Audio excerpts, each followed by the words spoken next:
Son las 3:15 de la tarde en Iowa, Estados Unidos. El vuelo 232 de United vuela a 37.000 pies de altura hacia Chicago. En estos momentos, el avión está dando un pequeño giro hacia la derecha para seguir su ruta programada. En la cabina de pilotos hay una atmósfera relajada, el clima es excelente y la visibilidad muy amplia. Un día increíble para volar para las 296 personas que van a bordo del DC-10. Excepto por el hecho de que la semilla del desastre lleva 18 años creciendo sin haber sido detectada en todo este tiempo.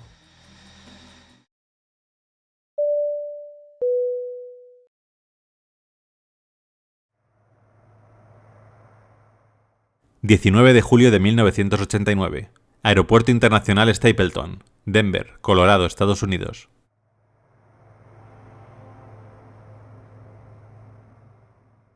Son las 12:30 del mediodía. 285 pasajeros están embarcando en el vuelo 232 de la aerolínea United Airlines, un vuelo regular que realizará una primera parada en Chicago antes de llegar a su destino final en Filadelfia.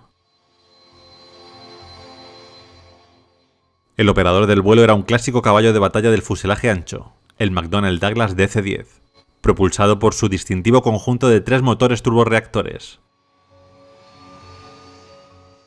El avión tenía espacio para más de 300 pasajeros, y este día estaba bastante lleno, gracias en parte a una oferta promocional de United Airlines que permitía a los niños menores de 14 años volar por solo 1 centavo.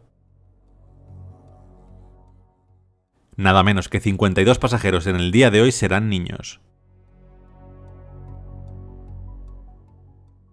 El avión de 18 años de antigüedad se entregó en 1971 y desde entonces es propiedad de United Airlines.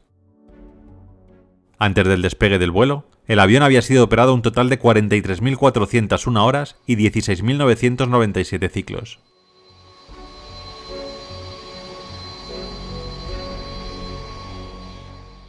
A los mandos está el capitán Al Haynes, de 57 años, que acumulaba 30.000 horas de experiencia. Junto a él, el primer oficial William Records, de 43 y cerca de 20.000 horas acumuladas. Y además, junto a ellos en cabina, el ingeniero de vuelo Dudley Dvorak, de 51, que había ejercido como tal durante al menos 15.000 horas. Juntos sumaban la asombrosa cantidad de 65.000 horas de experiencia. Cualquiera de los 3 hombres tenía más experiencia que algunas tripulaciones enteras. Los pasajeros no podrían haber pedido un mejor equipo para este viaje.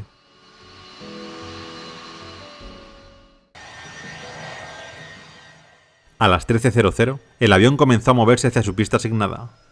Mientras, los pilotos realizaban los últimos chequeos previos al despegue.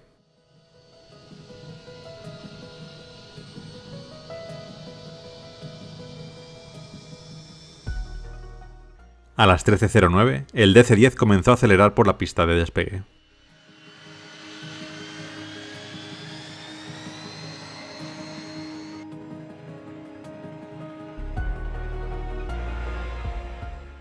Se elevaron sin problemas y comenzaron a ascender hacia los 37.000 pies que tenían como nivel de vuelo hasta su llegada a Chicago. A los mandos está el primer oficial Bill Records, mientras que el capitán Haynes se encargará de las comunicaciones.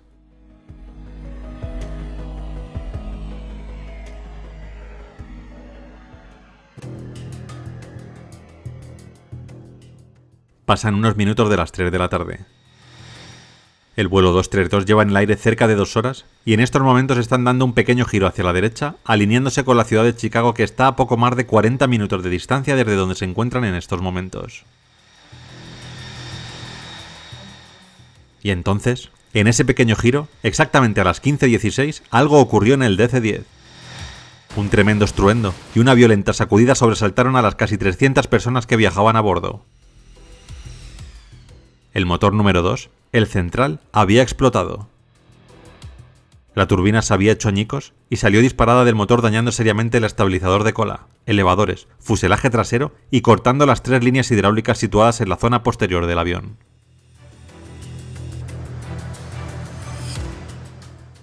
Inmediatamente reconociendo una falla en el motor número 2, el capitán Haynes y el primer oficial Records iniciaron el procedimiento de apagado del motor. Pero momentos después, el ingeniero de vuelo Dvorak observó que la presión en los 3 sistemas hidráulicos estaba cayendo hacia cero. Sin presión hidráulica, sería imposible para los pilotos mover los alerones, elevadores, timón de dirección, estabilizador y todo lo demás que dependía del sistema hidráulico. En el momento de la falla hidráulica, el avión se encontraba inclinado hacia la derecha, realizando el giro que les llevaría hasta Chicago. Sin el uso de los alerones, esta inclinación continuaba y poco a poco se hacía más pronunciada por sí sola. Los intentos de nivelar el avión usando los controles no tuvieron ningún efecto. Tampoco funcionó la conexión del piloto automático, que dependía de los mismos sistemas hidráulicos fallidos. El avión no responde. No puedo nivelar el avión. Nos hundimos a la derecha. Déjame probar. Tomo el control. El capitán Haynes comprobó de primera mano que no podía utilizar sus controles. Sin sistema hidráulico estaban totalmente bloqueados. El momento era crítico. Estaban a punto de entrar en un giro que les llevaría al abismo desde 37.000 pies, unos 11.200 metros. Recordando técnicas utilizadas por tripulaciones anteriores en problemas similares, desaceleró el motor del lado izquierdo, pero no el del derecho, utilizando el empuje diferencial para compensar la inclinación hacia la derecha. Lentamente, el ajuste de mayor potencia en el motor derecho empujó el ala derecha hacia arriba y niveló el avión, que se había desviado de su curso y ahora volaba hacia el sur.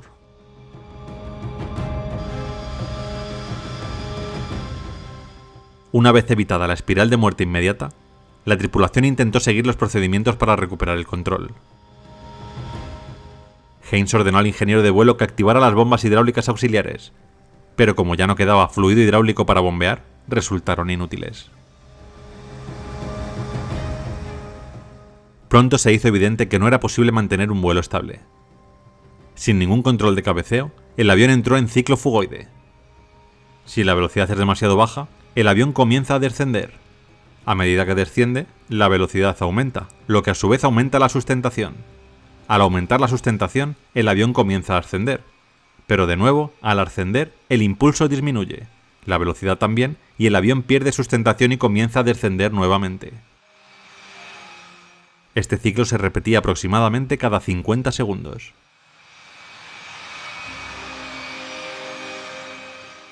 Mientras el DC-10 seguía balanceándose lentamente hacia arriba y hacia abajo, los pilotos se pusieron en contacto con el Centro de Control de Tráfico Aéreo Regional en Minneapolis y declararon una emergencia. El controlador de Minneapolis sugirió que se dirigieran a Des Moines, pero en el minuto siguiente, el avión se desvió hacia el noroeste. El único aeropuerto importante a lo largo de la nueva ruta del vuelo 232 estaba en Sioux City, una ciudad de tamaño mediano ubicada cerca del punto en el que se encuentran Iowa, Nebraska y Dakota del Sur. Normalmente no daba servicio a aviones de fuselaje ancho, pero esta vez tendría que servir.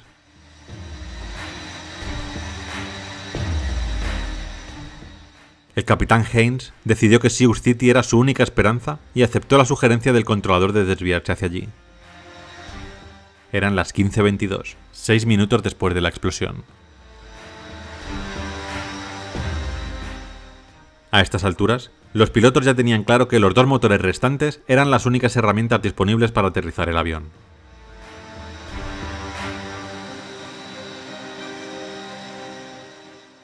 En teoría, podían utilizar los aceleradores como una forma rudimentaria de dirección, aprovechando el empuje diferencial.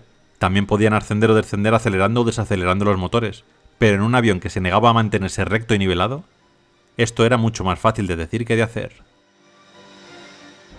Además, en comparación con los controles de vuelo, la potencia del motor es imprecisa y lenta en su respuesta.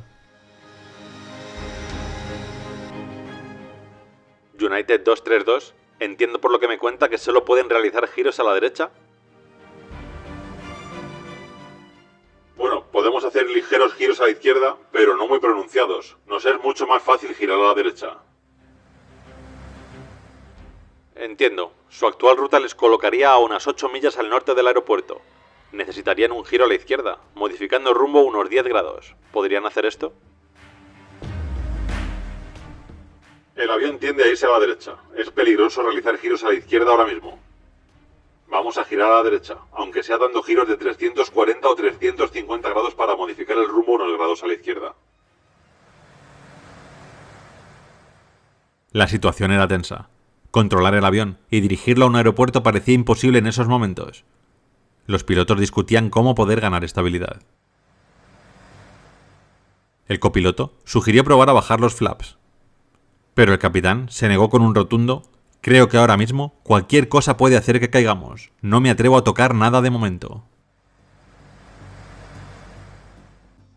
En esos momentos se abrió la puerta de la cabina. Una azafata comentó que uno de los pasajeros era un capitán examinador de DC-10 con 23.000 horas de experiencia y que se había ofrecido a ayudar si era necesario. El capitán ordenó que lo invitara a entrar en la cabina de pilotos. Hemos perdido el motor 2 y tenemos serios daños en el estabilizador. Además, estamos sin controles, no hay sistema hidráulico.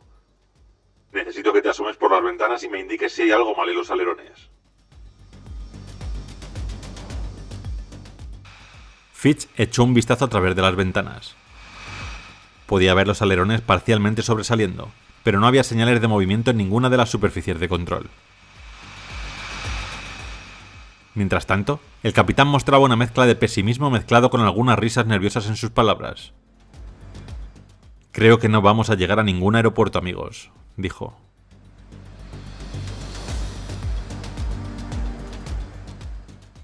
Cuando volvió el piloto examinador, el capitán le ordenó que se hiciera cargo de la potencia de los motores. Se arrodilló y comenzó a jugar con el empuje de cada uno por separado intentando mantener el avión nivelado. Mientras, capitán y copiloto decidieron probar a bajar los flaps. Para su sorpresa, estos no funcionaban.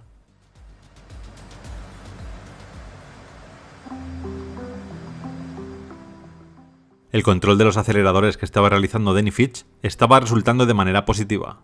De hecho, consiguió hacer varios giros a la izquierda para encarar el aeropuerto de Sioux sin tener que hacer un giro completo a la derecha. Ahora, los pilotos tenían que pensar cómo aterrizar. En ese momento, todavía tenían una gran cantidad de combustible extra para el resto del viaje, lo que aumentaría considerablemente su peso de aterrizaje. Más peso haría que el avión fuera difícil de detener en la pista, un problema grave, considerando además que los frenos de las ruedas necesitaban energía hidráulica para funcionar. Comience a descargar combustible. Realice el vaciado rápido. Reduzcamos el peso lo más rápido que podamos.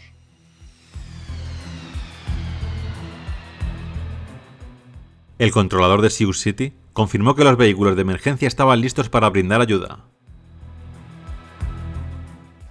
Acto seguido, una azafata entró en la cabina y los pilotos le informaron sobre la situación.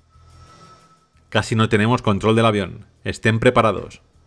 Va a ser duro, va a ser muy complicado, dijo el capitán. ¿Tendremos que evacuar tras el aterrizaje?, preguntó la azafata. Os daremos la señal por megafonía. Espero que podamos dar esta orden. Gracias. Gracias a usted también, dijo la azafata. La tripulación de cabina ahora sabía la magnitud del peligro. El capitán Haynes había dejado entrever en sus palabras que había opciones de que se estrellaran. La tripulación discutió entonces cómo bajarían el tren de aterrizaje sin energía hidráulica y determinaron que tendrían que abrir sus puertas manualmente y dejar que el tren cayera por su propio peso. Así que iniciaron la maniobra pese a estar alejados del aeropuerto. Mientras descendían a 7.500 pies, los pilotos luchaban por mantener el rumbo correcto. Para aterrizar en la pista 31 deben de realizar un pequeño giro a la izquierda. Además, así se alejarán de las zonas más habitadas. Gracias, lo intentaremos. Lo más importante es eso, que nos mantenga alejados de las ciudades. La tripulación comenzó el giro a la izquierda, pero esta vez resultaba imposible. El tren de aterrizaje estaba haciendo mucho más complicado el giro, así que una vez más tuvieron que hacer un largo giro a la derecha para encarar el aeropuerto de Sioux. Haynes le dijo a Records que anunciara que faltaban 4 minutos para el aterrizaje. El copiloto inicialmente transmitió el mensaje al control de tráfico aéreo, a lo que Haynes respondió: Sistema de megafonía, avise a los pasajeros. Ahí está el aeropuerto. Lo tengo a la vista. United 232, el viento es de 11 nudos dirección 360. En ese momento, el controlador se dio cuenta de que la tripulación se estaba alineando con la pista 22, no con la 31. El único problema era que la pista 22 había estado cerrada durante años. Podía soportar el aterrizaje de un DC-10, pero como nadie esperaba que el vuelo 232 intentara aterrizar allí, los camiones de bomberos debían de moverse rápidamente hacia esa pista. El DC-10 se encontraba a punto de tocar tierra, reduciendo la velocidad como podían. Nos estamos girando. ¡Cuidado! El ala derecha comenzó a descender hacia el suelo. ¡Acelerador izquierdo! ¡Acelerador izquierdo! ¡Izquierda! ¡Izquierda!, gritó el copiloto. Fitch puso el acelerador izquierdo en ralentí para intentar bajar el ala izquierda, pero era demasiado tarde. El ala derecha tocó la pista de aterrizaje seguido del tren de aterrizaje derecho. El avión se volcó completamente y giró sobre la pista en un halo de fuego.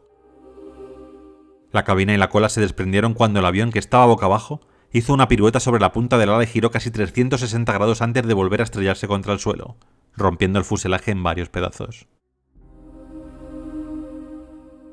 Los trozos del avión se deslizaron durante más de 1 kilómetro y se detuvieron sobre una amplia zona que comprendía 2 pistas y un campo de maíz adyacente.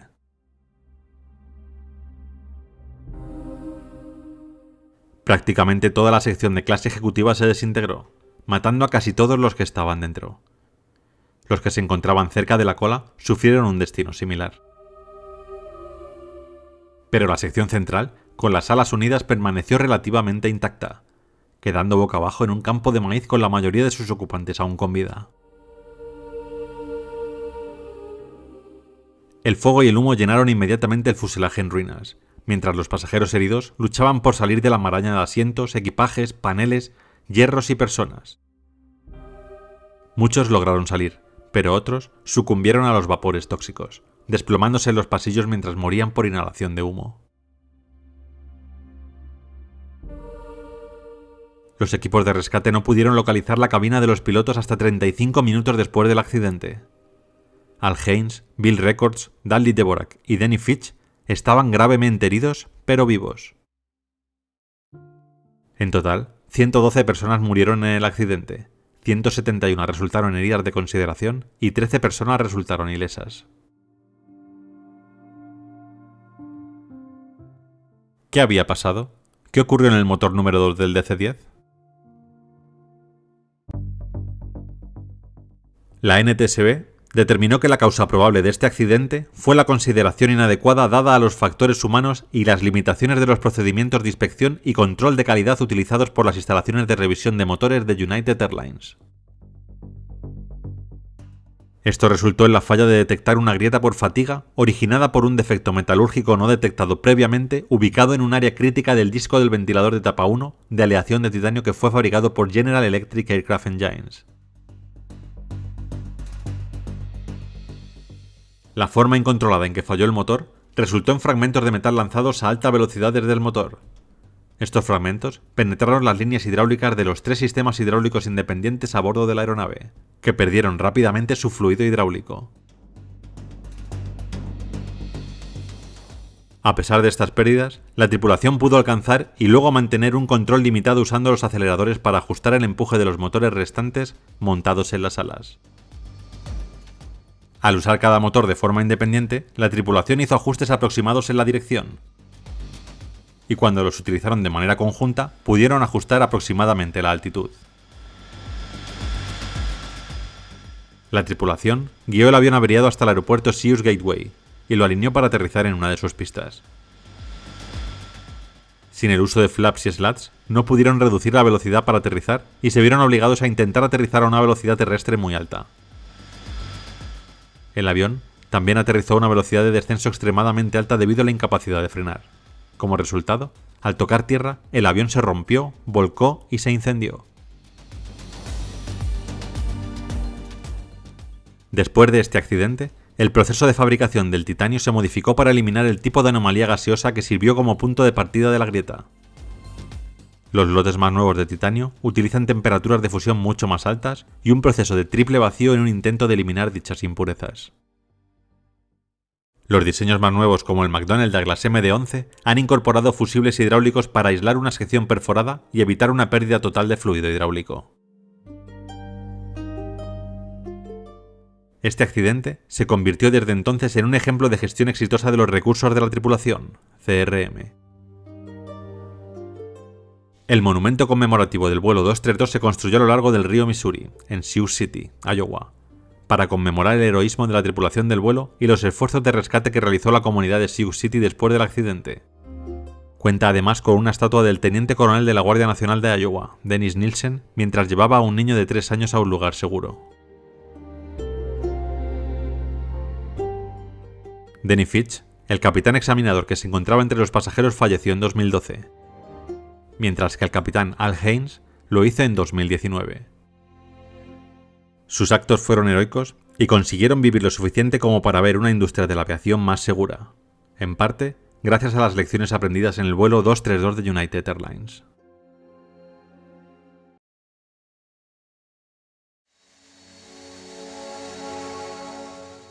Pasan unos minutos de la medianoche. La tripulación de un Boeing 747 de United Airlines acaba de llegar al aeropuerto de Honolulu, Hawái, descansada y lista para volver al trabajo después de una agradable escala de más de un día en esta paradisíaca isla. A pesar de la hora, la terminal estaba abarrotada, ya que 337 pasajeros hacían cola en la puerta de embarque para el vuelo 811 con destino a Auckland, Nueva Zelanda y Sydney, Australia. Algunos de los pasajeros han aceptado un incentivo para tomar el vuelo 811 después de que se agotaran las reservas para un vuelo directo más rápido de Los Ángeles a Auckland. Esa decisión los ha hecho pasar de un 747 más nuevo y de mayor alcance al viejo y desgastado modelo que operaba el vuelo 811.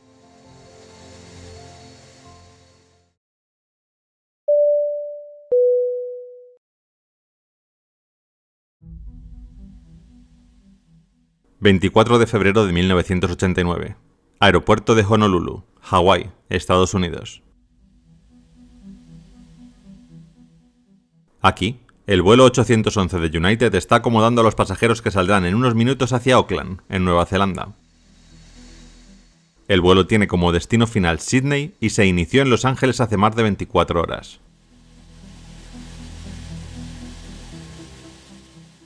Además de los 337 pasajeros, el vuelo 811 contaba con una tripulación de 18 personas, incluidos 15 auxiliares de vuelo y 3 pilotos. Al mando estaba el capitán David Cronin, de 59 años, un veterano piloto que tenía más de 28.000 horas de vuelo, una cifra notable que muchos pilotos nunca alcanzarán. Estaba a 2 vuelos o a 2 meses de jubilarse, y había estado volando para United desde 1954, antes incluso de que la compañía adquiriera su primer avión de pasajeros a reacción. Junto a él estaba un experimentado primer oficial, Gregory Slater, de 48 años, que tenía unas impresionantes 14.500 horas de vuelo, pero que era nuevo en el 747. Y finalmente, completando la tripulación, estaba el ingeniero de vuelo Randall Thomas, de 46 años, cuyas 20.000 horas de experiencia lo colocaban solo un nivel o 2 por debajo de su veterano capitán. Los pasajeros del vuelo 811 no podrían haber pedido una mejor tripulación.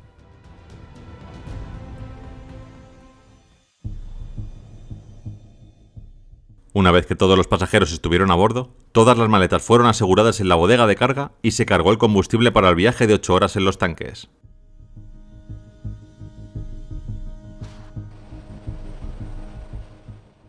A la 1:52, el vuelo 811 comenzó su carrera por la pista de despegue.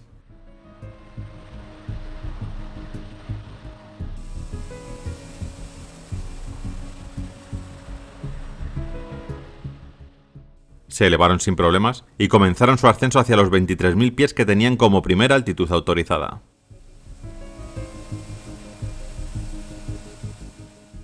Al alejarse de la isla, los pilotos observaron algunas tormentas eléctricas en la distancia, por lo que decidieron dejar encendidas las señales de abrocharse el cinturón de seguridad. Este gesto sería crucial unos minutos más tarde.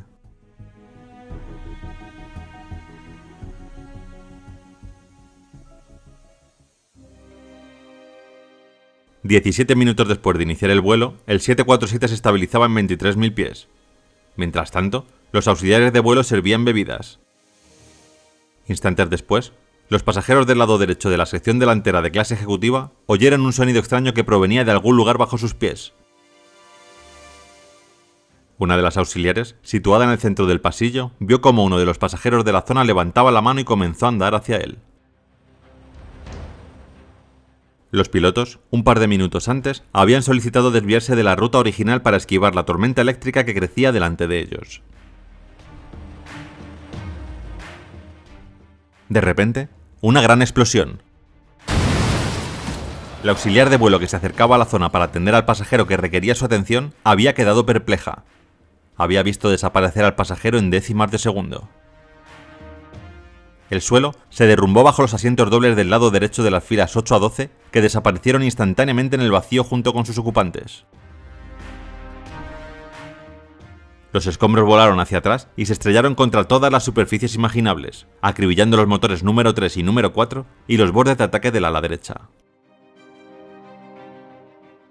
Acto seguido, apareció una niebla blanca en los pasillos y las luces se apagaron, sumiendo la cabina en total oscuridad.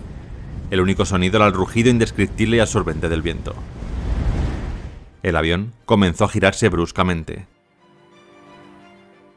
¿Qué ha sido eso? ¿Una bomba? Ha sonado muy fuerte. Por un momento, el capitán Cronin pensó que todo había terminado. Apenas 10 semanas antes, el vuelo 103 de Panam había sido volado por una bomba sobre Lockerbie, Escocia. Por un momento, pensó que él también había seguido el mismo camino que sus colegas de Panam. Mientras la brutal descompresión absorbía todo el aire del avión, los pasajeros y pilotos se pusieron las máscaras de oxígeno.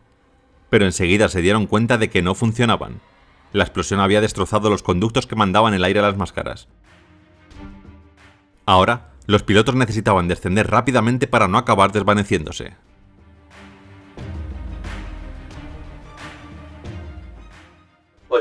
United, necesitamos dar la vuelta urgentemente. Una bomba ha explotado en el avión. No sabemos qué daños tenemos, pero no podemos contactar con la tripulación en la cabina de pasajeros. Recibido. Den la vuelta y sigan informando. El motor número 3 está cayendo, no tiene potencia. De acuerdo, lo apagamos.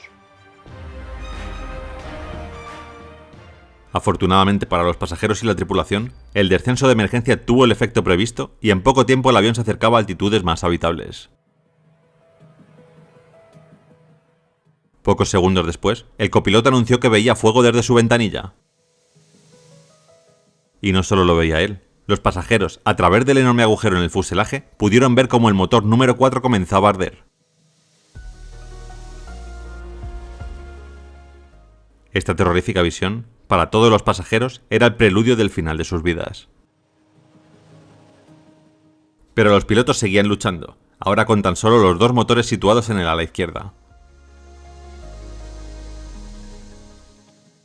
El avión perdía altura y se giraba constantemente, lo que obligaba al capitán a forcejear con sus controles sin descanso.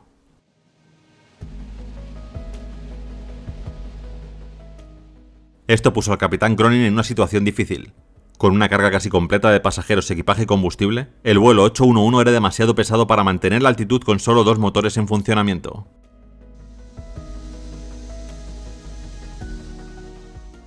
Tenemos demasiado peso. Perdemos altura continuamente y el aterrizaje puede ser un infierno. Comienza a soltar combustible, capitán.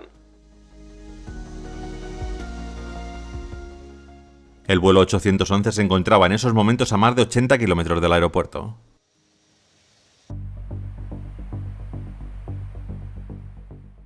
En este momento, el capitán ordenó al ingeniero que saliera a ver cómo estaba todo por la cabina de pasajeros. Después de estos minutos de pánico y de lucha contra el avión, era hora de saber lo que realmente estaba pasando.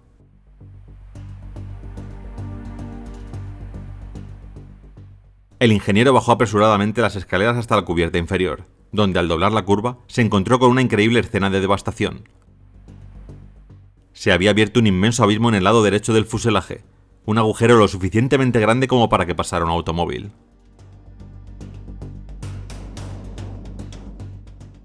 También faltaba parte del suelo y varias filas de asientos, que habían desaparecido a través de la brecha. Los pedazos de la estructura y cientos de cables ondeaban abiertamente con el viento. A su alrededor, los pasajeros gritaban, chillaban, lloraban y rezaban, algunos con sangre corriendo por sus caras después de haber sido golpeados por escombros. Los asistentes de vuelo intentaban frenéticamente ponerles chalecos salvavidas a todos los pasajeros. Las máscaras de oxígeno se balanceaban de un lado al otro por el fuerte viento. Los testigos recordaron haber visto al ingeniero ponerse pálido en cuestión de segundos, pronunciar la palabra joder y salir corriendo escaleras arriba. Sin aliento, volvió a entrar en la cabina. Todo el lado derecho ha desaparecido, parece que ha sido una bomba. Los siguientes minutos fueron un torbellino de actividad, ya que los pilotos trabajaron con el controlador y entre ellos para alinear el avión para una aproximación directa a la pista 8 izquierda del Aeropuerto Internacional de Honolulu. El primer oficial Slater explicó a la ATC que había explotado una bomba a bordo, que faltaba gran parte del lado derecho del avión, que tenían un incendio en uno de sus motores y que necesitarían todo el equipo médico que pudieran conseguir.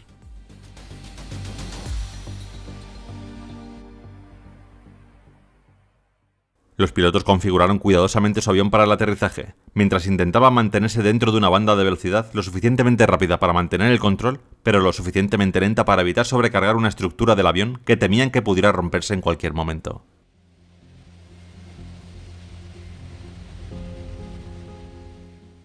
Mientras discutían sobre los flaps, el tren de aterrizaje y la evacuación, el avión nunca dejó de descender. Realmente, no tenían claro si llegarían al aeropuerto o tendrían que realizar un amerizaje. No sé si vamos a lograrlo. No puedo mantener la altitud ni un solo segundo. Lo lograrás. Estamos a 24 millas. Puedes hacerlo.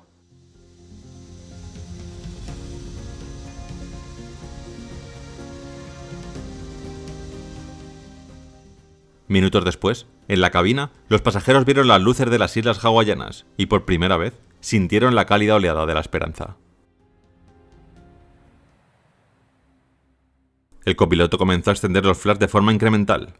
A 1 grado, los flaps funcionaron bien, pero a 5 se activó una advertencia, informando a la tripulación de que los flaps se habían desplegado de forma asimétrica.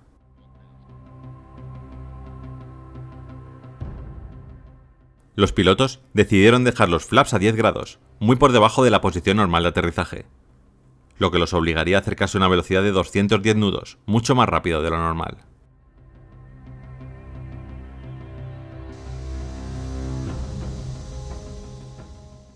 El aterrizaje con sobrepeso, una velocidad más alta de lo normal y un agujero de 4 metros de alto y 3 de ancho en el fuselaje parecía peligroso. Pero los pilotos sentían alivio al ver que dejaban el mar atrás y que sus opciones de tomar tierra incrementaban.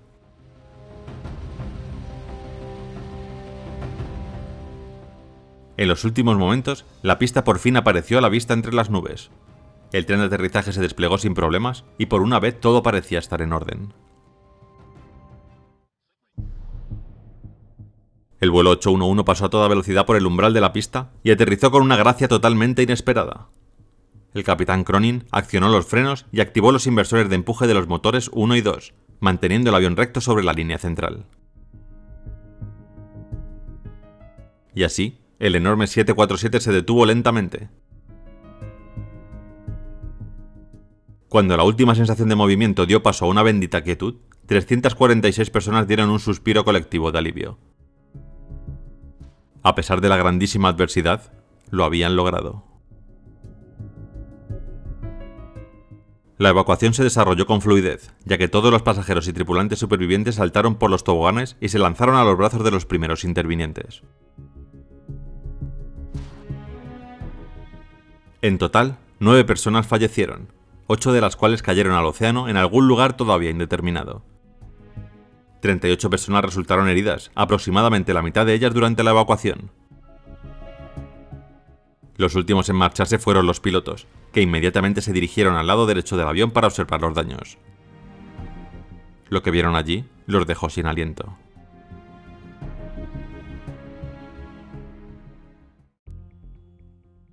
Cualquier película de Hollywood podría dar una sensación equivocada de lo que realmente pasó con las personas que salieron despedidas del avión. No hubo gritos frenéticos ni pasajeros agarrándose a la vida mientras eran expulsados por el agujero del fuselaje. Como dijo uno de los supervivientes sentado tras los asientos que desaparecieron, todo fue tan rápido que en un instante simplemente desaparecieron ante mis ojos.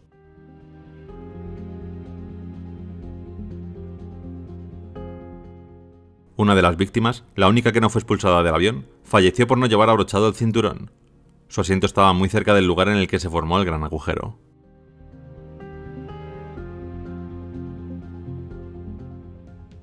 Los investigadores también descubrieron que no todos los pasajeros desaparecidos llegaron muy lejos, ya que se encontraron restos humanos fragmentados dentro del motor número 3, lo que indica que al menos un pasajero fue arrojado directamente hacia el turbofán y murió instantáneamente. Ser tragado por el motor quizá fuera preferible a la alternativa, que era una caída de 4 minutos al Océano Pacífico. En cualquier caso, la probabilidad de sobrevivir a esta caída era de 0. Y aunque la Guardia Costera pasó 48 horas buscando los cuerpos de las víctimas, jamás se encontraron sus restos.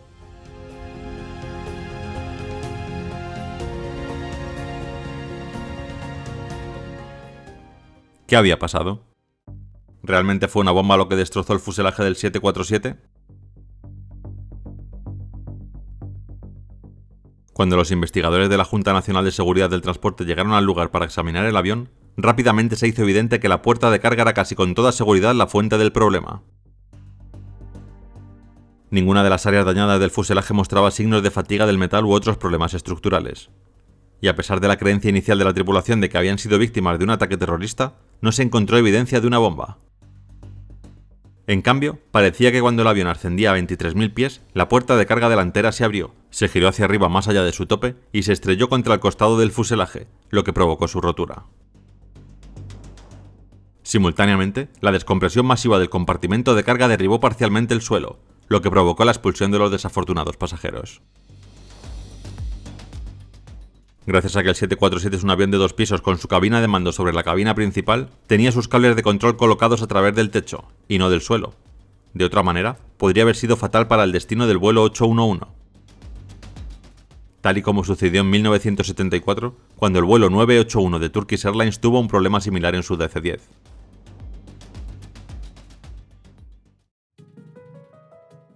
Para cerrar la puerta de carga delantera del Boeing 747, un operario de tierra mantiene el interruptor de la puerta en la posición de cerrado, enviando una orden a una serie de 3 actuadores. Primero, el actuador principal de la puerta, que mueve esta hasta casi cerrarla por completo, antes de que la energía se transfiera a un actuador secundario que activa los ganchos de arrastre que arrastran cuidadosamente la puerta hasta que queda al ras del fuselaje. Cuando está en la posición de cierre total, las levas de cierre en forma de C, en el borde inferior de la puerta, sujetan los pasadores de cierre unidos al umbral de la puerta. Una vez que están en su lugar, la energía se transfiere nuevamente a un actuador de cierre, que hace girar las levas alrededor de los pasadores de cierre hasta que la puerta ya no se puede abrir. Cuando las levas de cierre han alcanzado la posición de cierre total, el interruptor maestro de bloqueo de cierre hace contacto, cortando la energía al actuador de cierre. Una vez que el actuador se detiene, el operario de tierra debe girar una manija de bloqueo manual a la posición de bloqueado.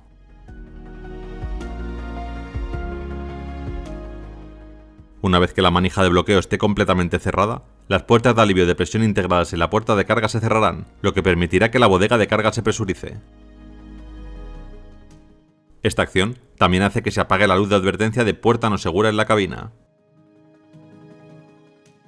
La energía eléctrica para toda esta secuencia normalmente la suministra el bus de asistencia en tierra, el cual se desconecta automáticamente tan pronto como el avión despega del suelo, lo que garantiza que el actuador de pestillo no pueda activarse en el aire incluso en caso de falla mecánica o cortocircuito. Mientras buscaba las razones por las que estas medidas de seguridad podrían haber fallado, la NTSB se enteró de un incidente ocurrido a bordo de un Boeing 747 de Panam en 1987. Cuando el avión estaba despegando de Londres, no se presurizó adecuadamente, lo que obligó a los pilotos a regresar al aeropuerto. Solo de esta manera, pudieron llegar a la conclusión de que la puerta de carga del vuelo 811 de United se abrió o tuvo un fallo mientras estaba en tierra. Finalmente, y una vez se recuperó la puerta de carga caída al océano, se pudo verificar lo ocurrido. Un cortocircuito mientras el avión carreteaba por la pista de despegue hizo que las levas de la puerta forzaran su apertura hasta el punto de romper los cierres que la aseguraban. Una vez en el aire, cuando llegaron a 23.000 pies de altura, la presión hizo que la puerta no aguantara más y explotase, llevándose consigo una parte importante del fuselaje y a 8 pasajeros sentados justo al lado de esa puerta. Tras el incidente del Pan Am, la FAA emitió una directiva de aeronavegabilidad en la que se instaba a las aerolíneas a reforzar el cierre de las puertas para evitar su rotura. En el momento del accidente del United 811, el periodo de 18 meses para cumplir con la directiva aún no había expirado. A pesar de esto, TWA y Pan Am ya habían modificado todos sus 747 con los nuevos sectores de bloqueo, pero United Airlines no lo había hecho. En su informe, la NTSB criticó duramente a Boeing, United Airlines y la FAA por no tratar el defecto de diseño con la urgencia que merecía.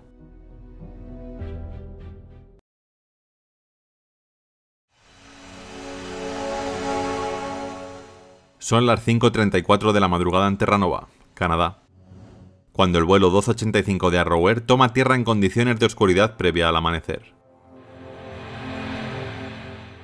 El día es frío.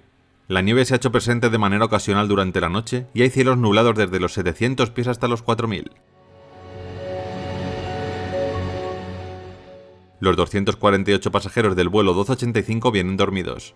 Ahora tendrán una hora libre para estirarse y comprar algunos souvenirs en el aeropuerto, mientras la tripulación carga combustible en la aeronave y se prepara para realizar el último tramo de este largo vuelo.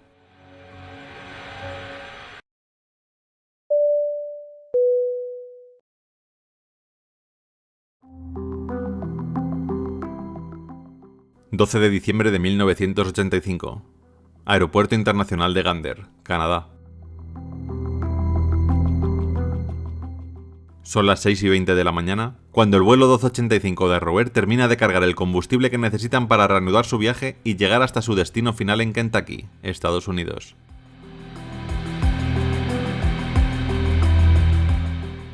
Fundada en 1947 en Compton, California, y luego con sede en Miami, Arrow Air era una aerolínea polivalente, conocida por utilizar aviones viejos para llenar algunos de los nichos más escasos del mercado de las aerolíneas.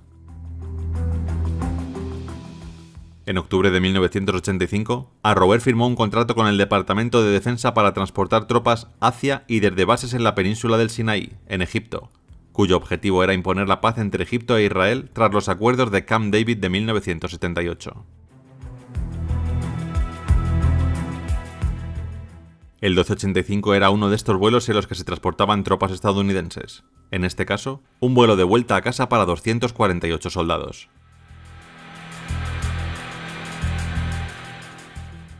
La unidad relevada era la famosa División 101 aerotransportada del Ejército de los Estados Unidos, apodada Screaming Eagles, cuyo papel central en la invasión del Día D, la Batalla de las Ardenas y otros enfrentamientos importantes la han convertido en una de las unidades más importantes y famosas de las Fuerzas Armadas de Estados Unidos.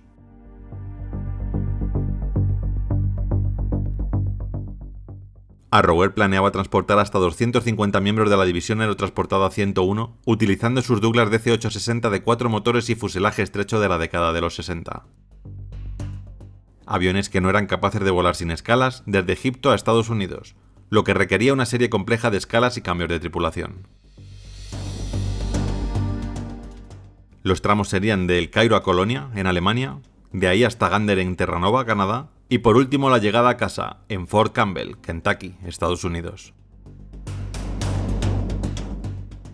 Inicialmente se suponía que el viaje embarcaría a 250 soldados, pero a uno de ellos se le reprogramó a otro vuelo y a otro se le negó el embarque en El Cairo después de perder su pasaporte, por lo que el total final fue de 248. También a bordo se encontraban 8 miembros de la tripulación, incluidos 3 tripulantes de cabina formados por el capitán John Griffin, de 45 años, el primer oficial Joseph Connelly, de 45 años, y el ingeniero de vuelo Michael Fowler, de 48 años. El avión, con matrícula N950JW, era un Douglas DC-863 fabricado en 1969 que había visto días mejores.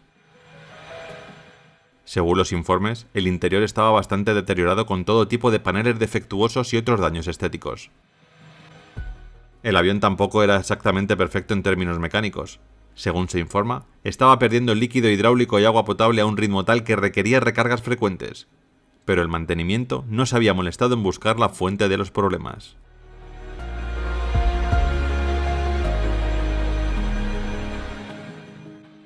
A las 6:30, el copiloto revisa el exterior del avión para comprobar si se ha acumulado hielo en las alas. Vuelve a la cabina y le indica al capitán que hay muy poca cosa. Llevan tan solo 1 hora en Gander, así que el hielo no podía ser abundante pese a la ligera llovizna helada que caía en esos momentos. A su vez, el ingeniero y el capitán terminan de realizar los cálculos de peso. Parece que todo está listo para despegar y por fin salir hacia suelo norteamericano. Los soldados se acomodan de nuevo. Algunos han salido a comprar algunos recuerdos para sus familiares. Otros han preferido seguir durmiendo. Algunos de ellos vuelven con unas camisetas con el mensaje «Yo sobreviví a Gander».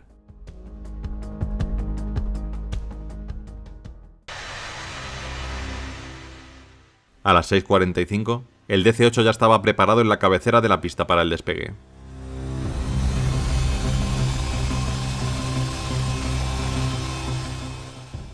Comenzaron a acelerar. Los cálculos de peso situaban la velocidad de despegue en 144 nudos.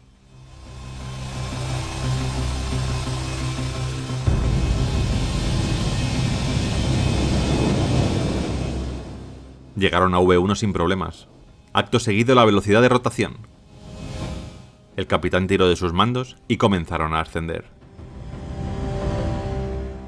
Todo había sido normal hasta ese momento, pero el avión parecía no ir bien desde que dejaron de tocar tierra. No conseguían mantener un ascenso positivo. La velocidad llegó hasta 172 nudos y no pasó de ahí. El DC-8 comenzó a perder altura. Varias alarmas comenzaron a sonar. El capitán, viendo que la caída era imparable, tiró de nuevo de los mandos inclinando más el avión. Esto no hizo más que empeorar la situación. La pérdida de velocidad incrementó y pocos metros después el DC-8 con 256 personas a bordo acabó chocando con un bosque cercano al aeropuerto.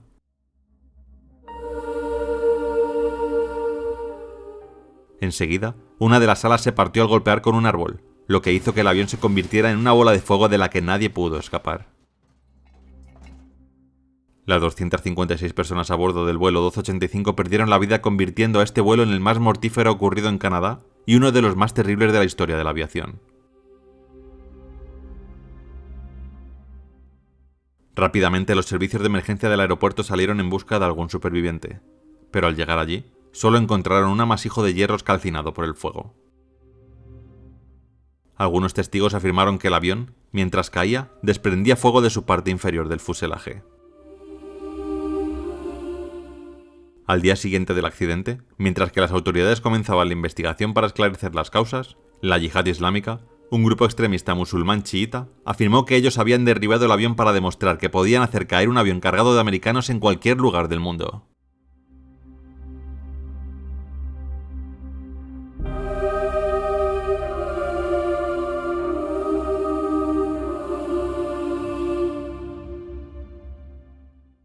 ¿Qué había pasado? ¿Realmente el vuelo 1285 fue derribado? ¿O hubo algún fallo humano o mecánico de por medio?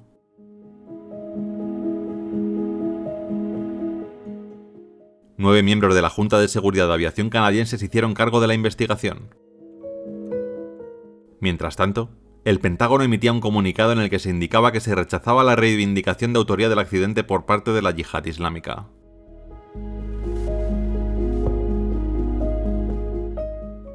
Con esta nota al comienzo de las pesquisas, los investigadores canadienses buscaron una causa alternativa sin descartar que realmente pudiera haber sido derribado de alguna manera. Tras varios días de estudio de las piezas encontradas, la Junta de Seguridad canadiense se dividió en dos de la forma más enfrentada posible. 4 investigadores estaban seguros de que algo había estallado en el interior del avión, y 5 apostaban por un error de los pilotos. Las cajas negras, muy antiguas, casi inservibles por los pocos datos que grabaron, no aportaron luz alguna en esta investigación. Los 5 que indicaban que algo se había hecho mal basaron sus informes en el no uso de antihielo sobre las alas antes de iniciar el despegue, unido a un mal cálculo del peso por parte de los pilotos. Según estas 5 personas, las alas tenían una fina capa de hielo que podía haber sido un gran problema para la elevación de la aeronave, sobre todo si lo unían con un fallo de cálculo del peso, lo que habría hecho que el avión se elevase a una velocidad muy baja para lo que realmente requería. Los pilotos hicieron el cálculo del peso en base a tablas de aviación comercial, no disponían de otras, en las que la media de peso por persona más equipaje se situaba en torno a los 77 kilos. Esta media se calculaba pensando en la cantidad de hombres, mujeres y niños que viajaban en los aviones habitualmente, pero este vuelo era muy distinto. 248 pasajeros, todos hombres, soldados fuertes y en su mayoría de gran tamaño, que unido a sus equipajes, también bastante distintos en cuanto a peso al de un viajero normal, hacía pensar a los investigadores que el peso real era muy diferente al que los pilotos habrían calculado. Estimaban que el error rondaba los 20.000 kilos de diferencia, que unido al hielo en las alas, habrían hecho que el DC-8 entrara en pérdida a los pocos segundos de despegar.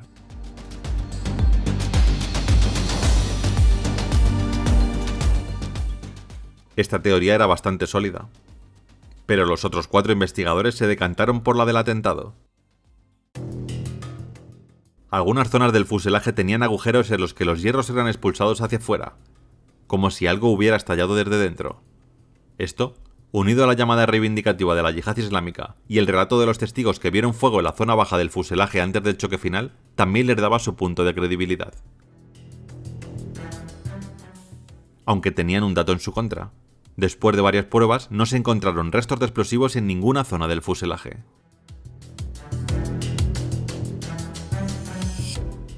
Pero entonces, ¿el vuelo 1285 de Roer fue derribado por hielo en las alas y un peso mal calculado? ¿O fue arrancado del cielo por una explosión en vuelo, ya sea accidental o peor aún deliberada?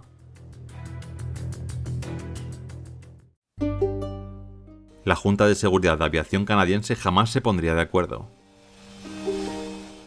Se emitió un comunicado por parte de los 5 que apoyaban el error humano. La Junta de Seguridad de Aviación canadiense no pudo determinar la secuencia exacta de los hechos que condujeron a este accidente. Sin embargo, la Junta cree que el peso de la evidencia apoya la conclusión de que poco después del despegue, el avión experimentó un aumento de arrastre y reducción de ascenso que resultó en una pérdida de sustentación a baja altura, desde la cual no fue posible la recuperación. La causa más probable de pérdida que se determinó fue la contaminación de hielo en la superficie de las alas.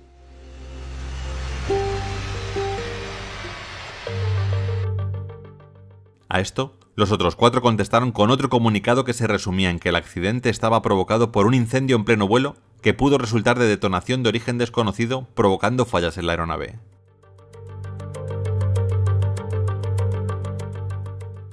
Lamentablemente, la única pieza que podía demostrar cuál era la causa más probable del accidente era la grabadora de voz de cabina, que estaba deteriorada y no grabó nada. Mientras que la grabadora de datos de vuelo era un modelo antiguo que registraba 4 parámetros en una cinta de acero inoxidable. Estos dispositivos serían sustituidos unas semanas después por Arrower.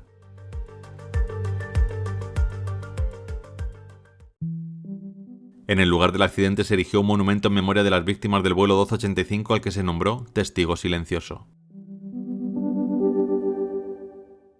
En Fort Campbell fue erigido un monumento en memoria de los 248 soldados de la 101 División Aerotransportada del Ejército de los Estados Unidos, y cerca de allí también se creó un parque memorial, en Hopkinsville, Kentucky.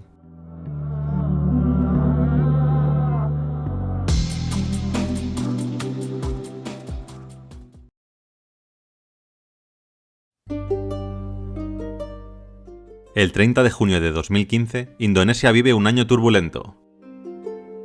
6 meses antes, el vuelo 8501 de AirAsia cayó al mar de Java, matando a 162 personas. En Medan, tercera ciudad del país con 3,4 millones de habitantes, el tráfico aéreo militar es rutina en Soewondo, a 2 kilómetros del centro. El clima es cálido y seco, y además, la región aún siente los efectos de los incendios de 2014. A las 12 el ambiente en la base es tenso. El C-130, uno de los 10 cedidos por Estados Unidos en los años 60, carga combustible y pasajeros tras un viaje que ya ha pasado por Malang y Yakarta. Viajan en una misión rutinaria. Soldados, familias y suministros cruzan el archipiélago en un trayecto que debería de durar horas.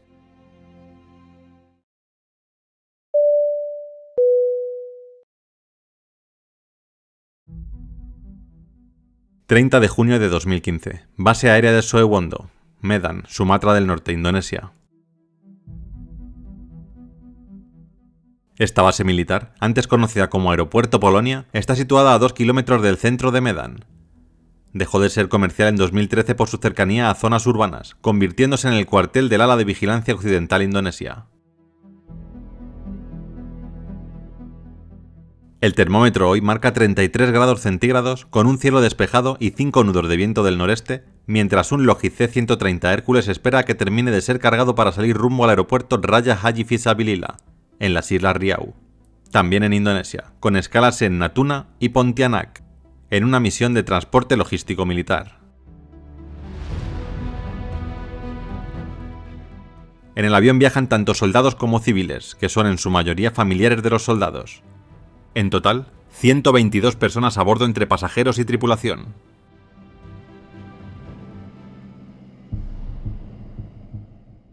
El avión es un Lockheed KC-130B Hércules de 54 años, matrícula A1310, entregado a la Fuerza Aérea Indonesia en 1961 por Estados Unidos. Este cuatrimotor, de 30 metros de largo, tiene 4 turbohélices Allison T56A7, cada uno con 4.050 caballos de fuerza y capacidad para 92 pasajeros y 19 toneladas de carga. La Fuerza Aérea Indonesia, fundada en 1946 con más de 30.000 efectivos militares, opera desde bases como Soewondo. Desde 1964 acumula 8 accidentes fatales con aviones Hércules que incluyen más de 500 víctimas.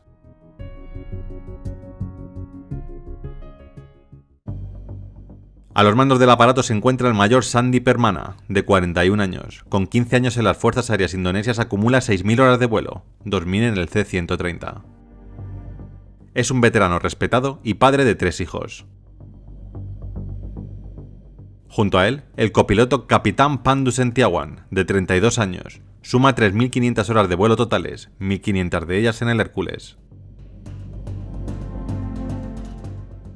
La tripulación incluye 10 miembros más, ingenieros, navegantes y asistentes, con experiencia promedio de 10 años.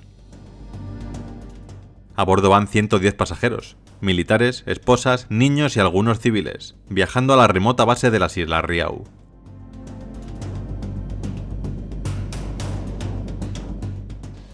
A las 12, el avión comenzó a moverse hacia su pista asignada para el despegue.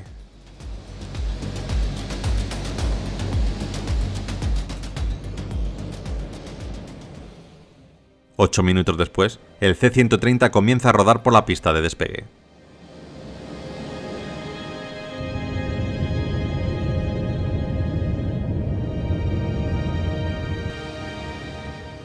Se elevaron sin problemas y comenzaron a ascender sobrevolando las zonas urbanas que rodean a la base de Soewondo. La ruta planeada, Medan a Tanjung Pinang, con escalas en Natuna y Pontianak, será un vuelo de aproximadamente 3 horas a 250 nudos. Un minuto después el avión alcanza los 1000 pies de altura, unos 305 metros. Pero algo no va bien. El motor 4 está dando problemas y su potencia disminuye drásticamente en tan solo unos segundos. Soewondo, perdemos altura. Necesitamos volver. Poco después, el avión, por la simetría del empuje, comienza a girar a la derecha perdiendo altura constantemente. Varias alarmas comienzan a sonar. Están pasando muy cerca de los edificios de la ciudad de Medan. A las 12:10, tan solo 2 minutos después de despegar, el avión roza una antena de 30 metros y se desestabiliza por completo. Acto seguido, golpea el tejado de una casa y cae invertido en la calle Yamin Jinting. El avión explota y se convierte en una gran bola de fuego.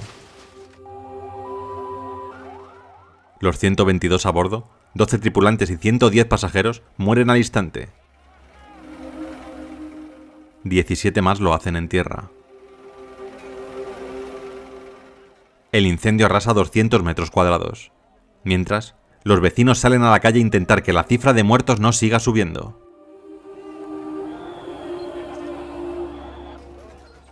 El sitio, a 5 kilómetros de Soewondo, es un caos. Edificios colapsados, autos quemados, casas desaparecidas por completos y restos del Hércules esparcidos por cientos de metros. A las 12:30 llegan bomberos y militares. El fuego se extingue a las 13:00 y se confirma que no hay sobrevivientes. La Agencia de Seguridad y Rescate de Indonesia, Basarnas, reporta 100 cuerpos completos y 60 fragmentados al mediodía del 1 de julio, todos trasladados al hospital Adam Malik. Para el 4 de julio, 119 de los 122 son identificados.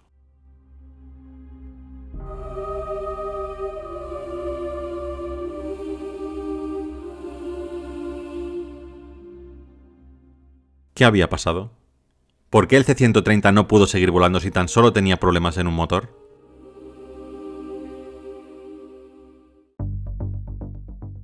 La investigación, liderada por el NTSC y la TNI-AU, con apoyo de Lockheed Martin, inicia el 30 de junio de 2015. El informe final se publica en 2016. La causa principal: fallo del motor número 4 tras el despegue, por una hélice bloqueada, según testigos y análisis de restos. El piloto intentó regresar, pero el avión, con 19 toneladas de carga, combustible y 122 pasajeros a bordo, no pudo mantenerse por encima de los 1000 pies. El FDR, recuperado el 2 de julio, muestra pérdida de potencia 30 segundos después del despegue. La CVR captura al piloto diciendo: «Motor 4 parado, regresamos». Y al copiloto repetir varias veces: «¡No sube!». 90 segundos tras el despegue, el Hércules vira a la derecha por asimetría de empuje.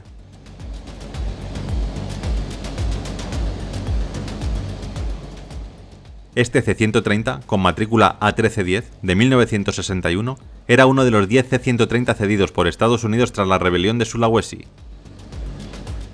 Con 54 años, sufrió escasez de repuestos por un embargo de 1999 a 2005, pero pasó inspección en mayo de 2015. El NTSC descarta la edad del aparato como factor directo, enfocándose en el mantenimiento. Un fallo previo en el motor número 4 no habría sido reparado adecuadamente. La TNI-AU negó negligencia, afirmando que el avión estaba en buen estado. Sin embargo, el peso, cerca del máximo de 70 toneladas totales, y la carga desbalanceada agravaron la pérdida de control. El contexto contribuye. Soewondo, a 2 kilómetros de Medan, tenía riesgos urbanos conocidos desde el choque del vuelo 091 de Mandala en 2005, con 149 muertos en la misma calle. El C-130 llevaba civiles, práctica ilegal pero tolerada, aumentando la carga. El clima no influyó, 33 grados centígrados despejado, pero la falta de simulacros para fallos en despegue limitó la respuesta de los pilotos. Comparado con otros accidentes del C-130, el de Medan es el más letal de Indonesia. La investigación exige revisar la flota de Hércules, cuestionando su antigüedad y mantenimiento en un país con un historial nefasto de accidentes militares.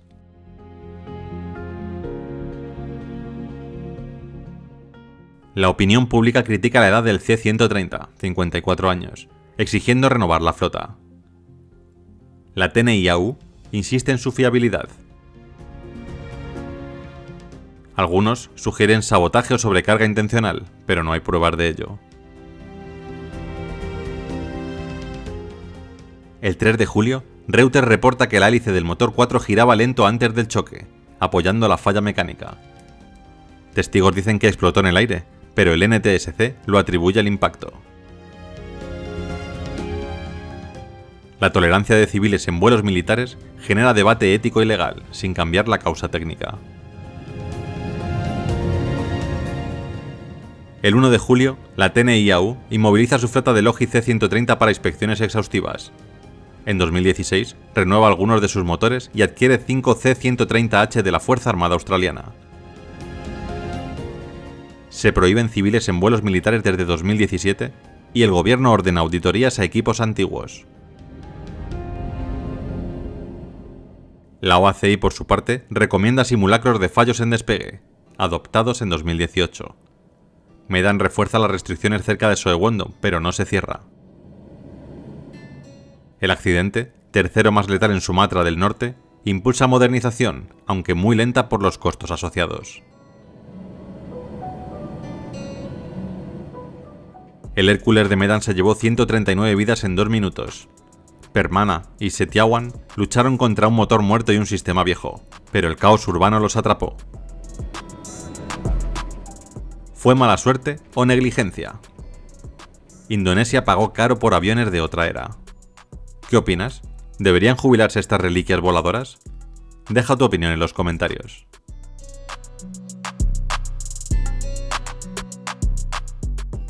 En Yamin Jinting, un monolito honra a las 139 víctimas desde 2016. En Soewondo, una placa recuerda a la tripulación. En el barrio del accidente, aún quedan cicatrices en muchos edificios.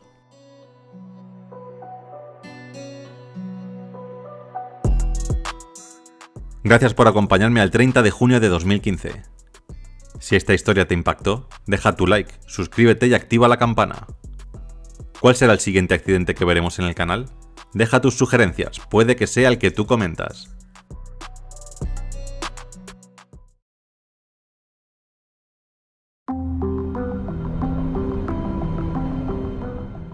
Son las 13:41 y el vuelo 705 de Northwest no para de recibir indicaciones del controlador del aeropuerto para esquivar las severas turbulencias que hay en su camino. La gran tormenta que azota Miami y el tráfico cercano al aeropuerto les están haciendo serpentear continuamente cuando aún no llevan ni 10 minutos en el aire. Northwest 705, en 3 millas deberían salir de esa gran nube y tener 4 millas sin precipitaciones de ningún tipo. Después volverán a entrar en otra gran nube, pero cuando salgan abandonarán definitivamente la tormenta. Recibido. Por fin buenas noticias.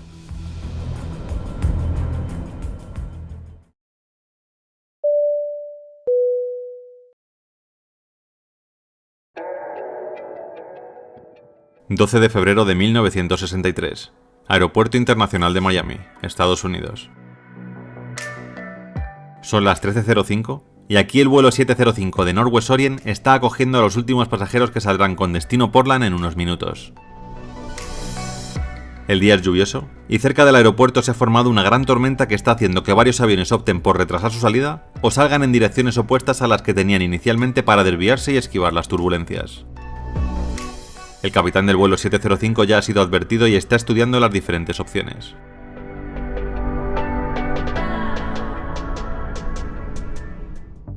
El avión es un Boeing 720, el único avión de pasajeros de Boeing que no siguió el formato 7X7 que tienen los demás aviones de este fabricante. El 720 era en realidad un 707 con algunas modificaciones importantes. Diseñado para transportar menos pasajeros en rutas más cortas, a aeropuertos más pequeños, las diferencias con el 707 incluían un fuselaje 2,5 metros más corto, una ala rediseñada, un peso base más ligero y después de los primeros meses de producción, un nuevo conjunto de motores turbofan Pratt & Whitney que producían significativamente más empuje.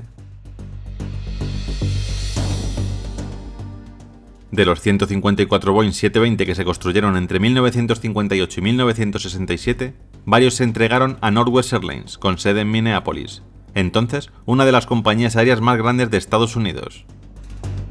En ese momento, la compañía operaba como Northwest Orient Airlines, como parte de un esfuerzo continuo de marca centrado en sus rutas al este de Asia.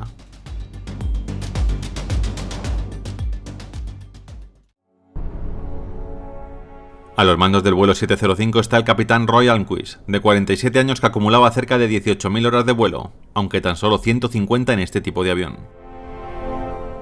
Almquist era una persona bastante conocida en Minnesota, sede de la aerolínea.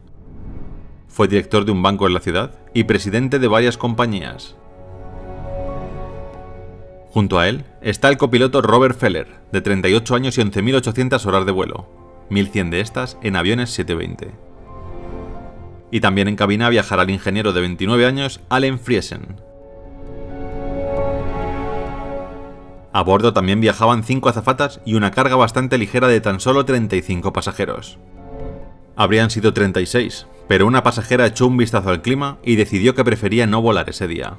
Dio media vuelta y se fue a casa. En total, 43 personas a bordo del vuelo 705. A las 13:23, el capitán Almquist comunicó que saldrían por la pista 27 a la hora establecida y que volarían instrumentalmente hasta Chicago.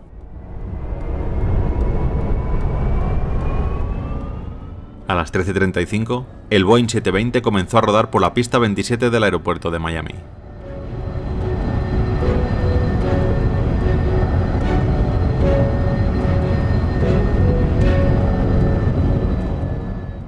Se elevaron sin problemas y comenzaron a ascender hasta los 5.000 pies que les había indicado el controlador del aeropuerto.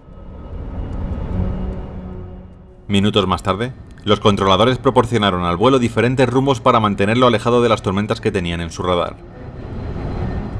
Primero a la derecha rumbo 240, luego a la izquierda nuevamente hasta 180, a la derecha otra vez hasta 240, nuevamente a la derecha hasta 270 y finalmente más a la derecha hasta rumbo 300.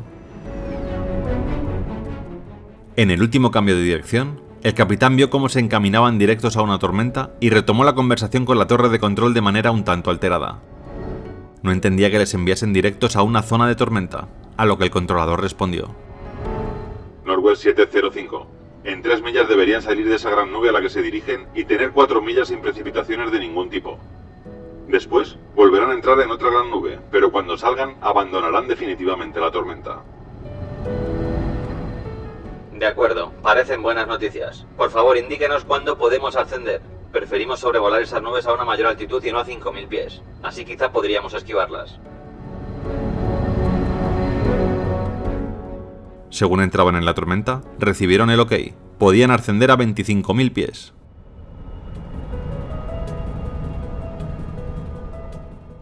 El capitán comenzó el ascenso, pero inesperadamente una gran turbulencia movió el avión hacia arriba y hacia abajo.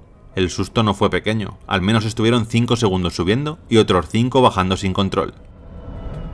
Los pilotos incluso notaron cómo se despegaban por un momento de sus sillones.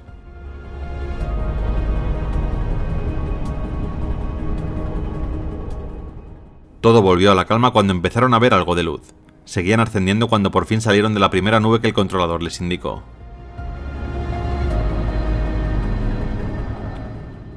¿Pueden girar a la derecha ahora mismo?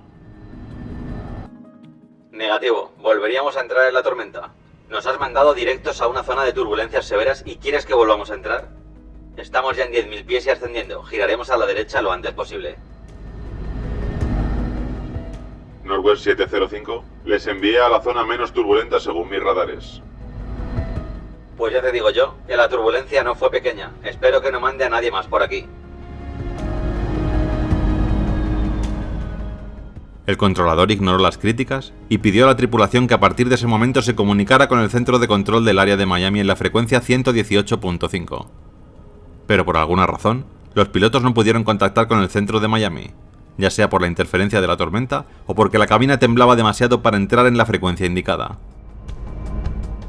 Avisaron al controlador del aeropuerto y siguieron comunicándose con él.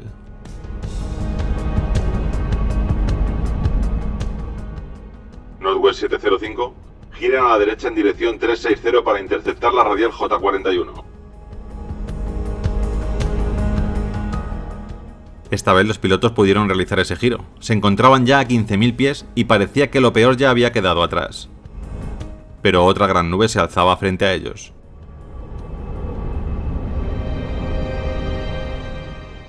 Según los cálculos del capitán, no estarían muy lejos de poder pasarla por encima, así que aumentó la velocidad de ascenso antes de entrar en la tormenta. Una vez entraron, parecía menos virulenta que la anterior. Volaban en ese momento a 17.500 pies y a una velocidad cercana a los 300 nudos. Pero sin previo aviso, el avión comenzó a ascender de una manera que jamás podrían haber imaginado. Una fuerte corriente de aire les hizo subir muy rápidamente, alcanzaron una velocidad de ascenso de 9.000 pies por minuto. El gran empujón hacia arriba no terminaba. Parecía no tener fin. La velocidad comenzó a disminuir. Llegaron a los 215 nudos cuando el capitán, viendo que no podía empujar el avión hacia abajo, decidió utilizar el compensador del estabilizador horizontal. Giró la rueda al máximo y por fin dejaron de ascender. A su vez, el capitán presionaba sus controles también. Habían sido muchos segundos de ascenso y la velocidad estaba cercana a la de pérdida en esa altura. Pero Almquist no había calculado las consecuencias que estas maniobras podrían tener. Una vez la corriente de aire se detuvo, el avión comenzó a descender con el compensador horizontal empujando el morro al máximo y los controles igualmente empujados con todas las fuerzas del capitán. El avión inició un terrorífico descenso, de tal magnitud que era imposible nivelar la aeronave. Ahora, el capitán tiraba de los controles para parar la abrupta caída, pero era imposible. La fuerza necesaria en ese momento para enderezar el avión escapaba de la de un capitán nervioso y asustado. No obstante, aun habiendo tenido la fuerza suficiente, la física se habría encargado de destrozar el avión por completo en ese movimiento estabilizador. El descenso era imparable. El avión se partió en dos y los 4 motores se separaron de las alas. Mientras la cabina de los pilotos caía en picado hacia el suelo, el resto del avión no paraba de dar vueltas hasta que comenzó a arder. Finalmente el avión, hecho añicos, cayó en la zona de los Everglades.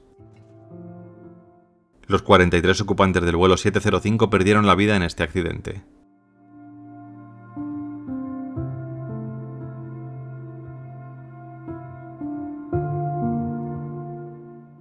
¿Qué había pasado?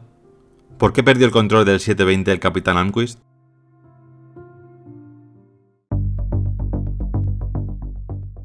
Para los investigadores de la Junta de Aeronáutica Civil, la predecesora del actual NTSB, el simple hecho de llegar al lugar del accidente iba a ser un desafío. Los restos del avión se localizaron en una zona de marismas y cipreses a unos 24 kilómetros de la carretera más cercana. La única forma de llegar era en helicóptero o vehículos todoterreno. Una vez llegaron a la zona, fueron capaces de recuperar el 97% del avión. Partes del avión que serían recolocadas parcialmente en una gran nave para su estudio. Aunque ninguna persona sobrevivió, algunos animales que viajaban en la zona de carga sí lo hicieron. Una bolsa de peces tropicales fue encontrada intacta entre los escombros con los peces todavía nadando en su interior.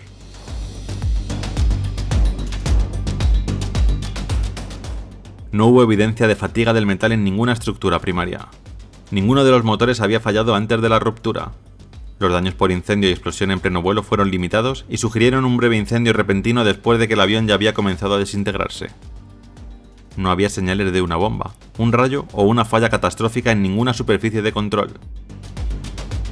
Según los investigadores, el avión estaba en perfecto estado mecánico antes de caer repentinamente del cielo y romperse. Finalmente, la Junta de Aeronáutica Civil publicó cuál había sido el motivo de la masiva caída del Boeing 720. El accionamiento hasta el máximo del trimado horizontal hizo incontrolable el avión una vez desapareció el flujo de aire que les elevaba, un error que varios pilotos ya habían cometido en el pasado. El accidente del vuelo 705 resultaría clave para evitar más accidentes de este tipo. El causante no eran los aviones ni el clima, sino la forma en que reaccionaban los pilotos. Este descubrimiento conduciría no solo a cambios importantes en la forma en que se entrenaba a los pilotos, sino a la virtual eliminación de los accidentes relacionados con turbulencias como categoría, salvando sin duda las vidas de innumerables futuros viajeros aéreos.